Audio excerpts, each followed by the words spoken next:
কয়েক গরুটা কি উষা কি বলি মস্ত বাবারে। তখন কি মুসা আলাহিসাল্লাম সালাম পরের দিনে গিয়ে হাজির তাদের বাড়িতে।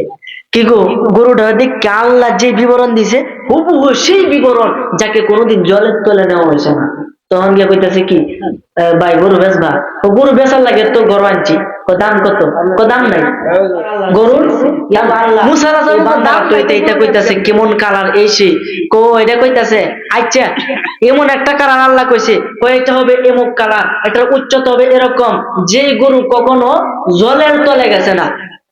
কথা বুঝছেন আমার? জল চিনেননি আগে, যে আল বাইতো কেতাল বাইতো, হ্যাঁ মুরব্বীরা চিনে, আমিও দেখছি, কিন্তু এখন আর এগুলা নাই, তো টিলার বাড়িছে, পাওয়ার টিলার, এসকা থেকে তাল পায় না। তখন যখন গরু দে আগে কিন্তু আল বাইতো, গরু দে চাষবাস করে তো মানুষে খাইতো, যখন গরু দে আল বাইতো এই এরকম একটা গরু হইতে হবে যেই গরু কখনো জলের তলে গেছে না, অর্থাৎ যারে দে কখনো আল বাইছে না ক্ষেতের মধ্যে। এরকম যখন আল্লাহ বিশেষ কটা নিয়ম কয়ে দিছে, আর ওইদিকে তো ওই গরুটা কিননেই লাগবো, নাহলে তো হত্যাকারীকে খুঁজে বাইর করা যাবে না।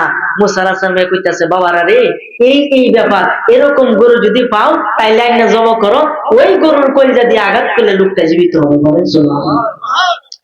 তখন তারা কয় এরকম গরু কি পাওয়া সম্ভব? আর ওইদিকে আল্লাহ কি করতেছে, কই গরু কিনবো, এরাই গরু কিনবো, আর আমার রাস্তায় যে দাম করছে, দামটা তো সামান্য না, দামটার অনেক মূল্য, যাও যে তাড়াতাড়ি গরুর দাম বাড়াবে। সুবহানাল্লাহ। জিব্রাইল আলাইহিস সালাম মানুষের আকৃতি ধারণ করে ওই বাজারের মধ্যে চলে গেল। বাজারের মধ্যে গেছে, ওইদিকে ওই যুবক যখন বাড়ি থেকে বাইরে হইব গরু লইয়া, তখন তার মারে জিগাইছে, আম্মা গরুটা কত টাকা বেচবো? ধরেন একটা মূল্য, ও 50 টাকা গরুটা বিক্রি করে দিও।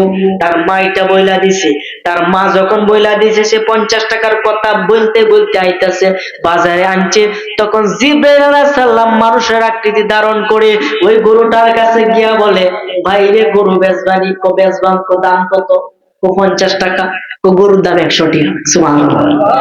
গরুর দাম 100 টাকা।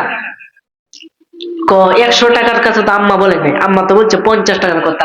আপনি একটু দাঁড়ান, আমি আম্মার কাছে জিগাই। আবার বাজারের বাড়িতে দৌড়ে গেছে, মা 100 টাকা বলতেছে, ওই 100 তাড়াতাড়ি বেশ, যত দাম বেশি পাই তত তোমার ভালো। বলেন না সুবহানাল্লাহ। গেছে গিয়া দিয়ে লোক আর নাই, লোক কি আর নাই। তখন কি হচ্ছে, আর লোক আসে না। 100 টাকা কইয়াছে, 100 হেবালার টাকার কিন্তু অনেক মূল্য আছে, 100 টাকা জন কইয়াছে। তখন তো আর এনো কেউ নাই, গরু লয়ে আইতেছে লাস্টে বাড়িতে।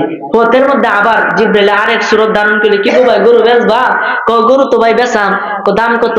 100 টাকা। গরুর দাম 200 টাকা। সুবহানাল্লাহ। বাড়াইতেছে আস্তে আস্তে। এইভাবে রাস্তার মধ্যে মনে কয়েকবার দেখা হয়েছে, অনেক লম্বা কাহিনী। শেষে বলতেছে, ভাই তুমি গরু বাড়িতে লইয়া যাও, তুমি বাড়িতে লইয়া যাও গরু, লোক আইতাছে আমার গরু কিনার লাগিয়া। তোমার মা কে বলবা গরুটার দাম এরকম নির্ধারণ করবে, যে একটা ফাল্লা কারা করবো, এক ফাল্লার মধ্যে গরু রাখবো, আরেক ফাল্লার মধ্যে স্বর্ণ লাগবো, গরুর যতটুকু ওজন স্বর্ণ লাগবো অতটুকু ওজনের, এরপরে গরু বেচবা। সুবহানাল্লাহ। বাবার আপনার এক ইঞ্চি স্বর্ণ কি লাগাত লাগবো? কয়েক গরুটা কি উষা কি বলি মস্ত বাবারে। তখন কি মুসা আলাহিস সালাম পরের দিনে গিয়ে হাজির তাদের বাড়িতে।